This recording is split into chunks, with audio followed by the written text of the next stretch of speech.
Hola, contestamos Historia 5. Te invito a que veas todo el video, lo compartas, te suscribas y me regales el like.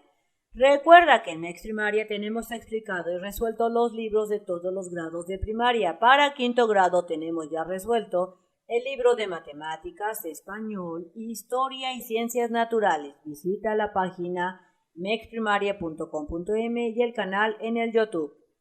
Estando en la página 56 de tu libro, tenemos el subtema La Guerra de Reforma. La Guerra de Reforma, también llamada la Guerra de los 3 años, se inició en el año de 1858, cuando Félix Zuloaga se rebeló contra el gobierno liberal mediante el Plan de Tacubaya, que desconocía la Constitución y convocaba a elaborar una nueva constitución. El principal motivo de este conflicto fue que el grupo conservador, la Iglesia Católica y gran parte del ejército, o sea, estos tres personajazos, o sea, entidades que vienen siendo la Iglesia Católica, los conservadores y el ejército en ese entonces, rechazaban la Constitución porque resulta que esta Constitución afectaba su fuero y sus propiedades, es decir, afectaba en forma directa todos sus lujos y costumbres que ellos tenían. Por ello, los conservadores lucharon para defender sus privilegios y los de la Iglesia. Por otro lado, los liberales defendían el cumplimiento de la Constitución. Tras el estallido de la guerra, el presidente Ignacio Comonfort se vio obligado a dejar el país. De acuerdo con lo establecido en la Constitución, lo vino a sustituir el presidente de la Suprema Corte de Justicia, que en ese momento era Benito Juárez. Así es que Benito Juárez sustituyó a Ignacio Comonfort porque se fue del país. Es decir, que en ese momento Benito Juárez vino a ser el presidente.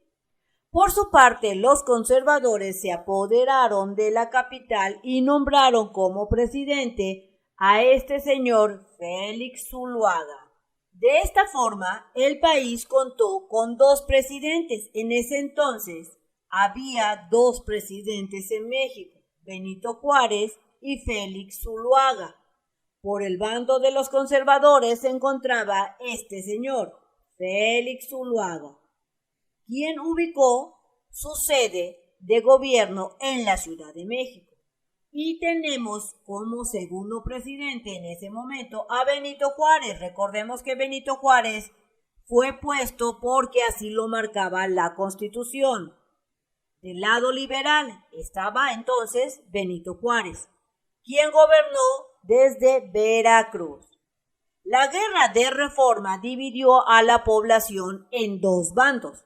Durante la lucha, ambos ejércitos recurrieron a la leva o reclutamiento forzoso para engrosar sus filas.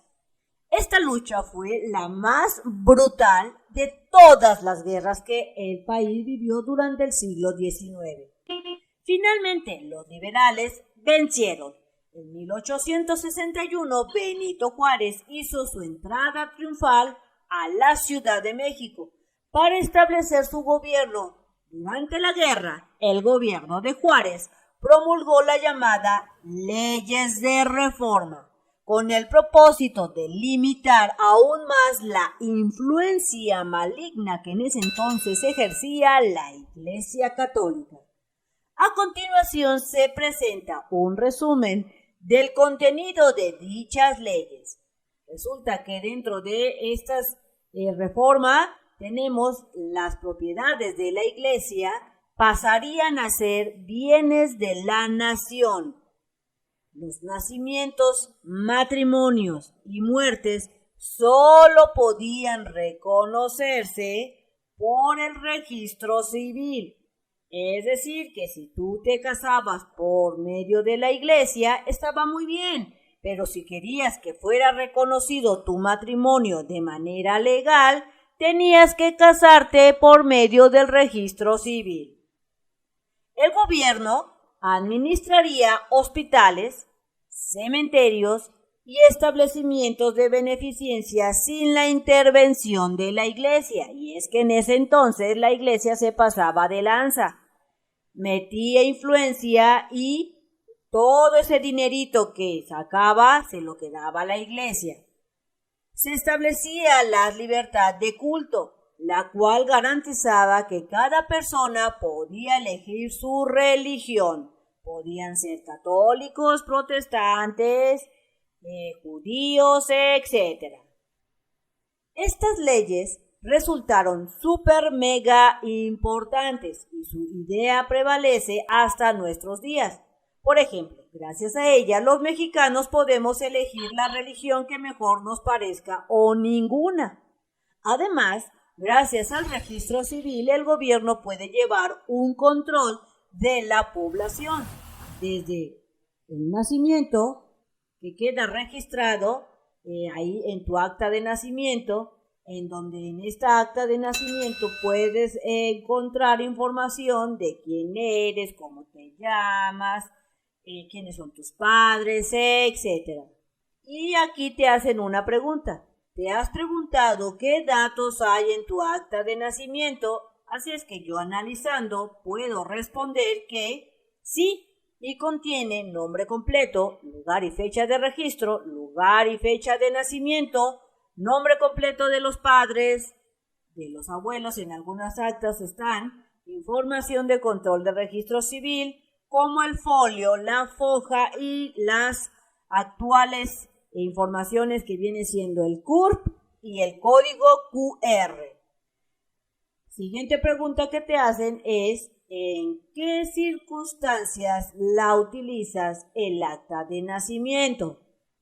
Yo contesto que la utilizo cuando necesito identificarme como ciudadano mexicano, comprobar mi parentesco de mis padres, abuelos, o para realizar diversos trámites como inscribirme en las escuelas o sacar el pasaporte o visas, etc. Escribe tu respuesta de acuerdo a lo que tú consideres que se utiliza un acta de nacimiento. Si tú quieres encontrar más fácilmente un video en el canal de YouTube, te aconsejo que visites la página oficial mexprimaria.com.mx. Seleccionas el botón de lista de videos y el grado que estés cursando. En este caso, seleccionarías quinto grado, en donde tú puedes ver las materias disponibles para quinto grado: matemáticas, español, historia y ciencias naturales. Selecciona la materia que tú desees estudiar o hacer tu tarea. Voy a darte un ejemplo. Seleccionaré matemáticas y me aparecerá la lista de reproducción. Pero si tú seleccionas español, verías la lista de reproducción de la materia de español. Después buscarás el número de página que tú desees contestar. Por ejemplo, si deseas contestar la página 99, seleccionarías este video. Pero si tú quieres contestar la página 107, seleccionarías este video. Y listo, te pones a hacer tu tarea, tus actividades. Entonces, continuando, en la página 58 tenemos el subtema: la situación económica. La situación económica de México empeoró después de la Guerra de Reforma. El campo y la minería estaban totalmente abandonados. El comercio interior y exterior también estaban hecho trizas, habían decaído y no se recibían suficientes impuestos. Por todo esto, el gobierno no tenía dinero para cubrir sus gastos e intervenir en la mejora de caminos y puertos. Además, debido a las constantes luchas, el ejército había crecido y por tanto habían más gastos para mantenerlo. Eran enormes estos gastos para mantener este ejército. Así, una de las medidas que adoptaron los diferentes gobiernos desde la independencia fue recurrir a préstamos a nivel internacional, que incrementaron la deuda externa del país debido a los intereses tan elevados que en ese momento se daban.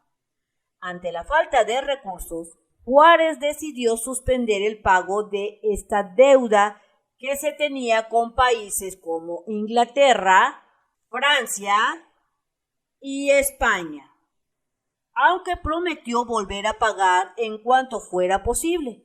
En respuesta, estos países, Inglaterra, Francia y España, ¿qué fue lo que hicieron?